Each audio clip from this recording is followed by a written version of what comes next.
Hey Bible lovers, a little bit of a different thing today. I thought maybe you've seen bits of my home today. Thought maybe you want to see the home that I grew up in. I'm here taking care of some things for my late father here at my old house in the west end of Louisville. So let's go ahead and check it out. Figured we'd start off in the backyard. My dad built this garage, and that's where he kept his motorcycles and some of his favorite things. Here's the house from the outside. You can tell it's not very big.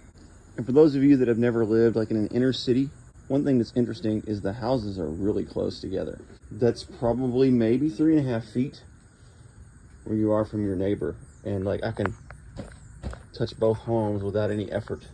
This is new. This was put on by Habitat for Humanity when his health was starting to decline, to kind of help him get on and off the porch.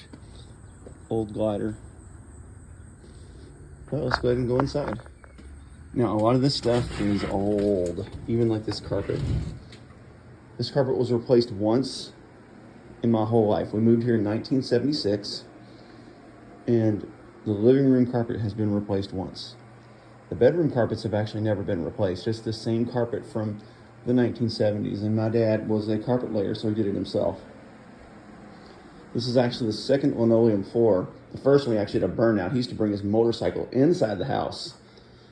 It was one of those old fans that people would put in their windows. He's got 2 of those. There's one in the garage as well. He had a lot of like little homemade objects. Little utility room in there. That's still a bit of a mess, so we're not going to fool with that. But old school cabinets. There's an old Indiana hutch, because they didn't have like a lot of cabinet space built in homes back then.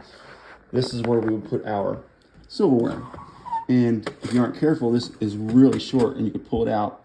And I can't tell you how many times I would tell somebody, don't pull it out too far, bam, and everything would fall into the floor. Anyway, those cabinets were installed. I remember when this happened, because at first there were no cabinets, so we just had stuff like this kind of everywhere to put things in.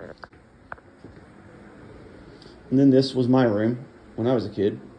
Same blue carpet as always. That closet has been built on. Bathroom over there. But yeah, it's really small. And then, look how tall the ceilings are. I mean, those are probably 12-foot ceilings. They're really, really tall. It's kind of wild. You have to actually use an extender just to dust all the way up there. This was my parents' room. There's an old Zenith stereo. Pretty cool. Old vanity. That fireplace did work.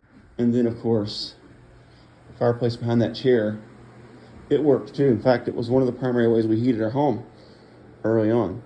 But anyhow, there it is.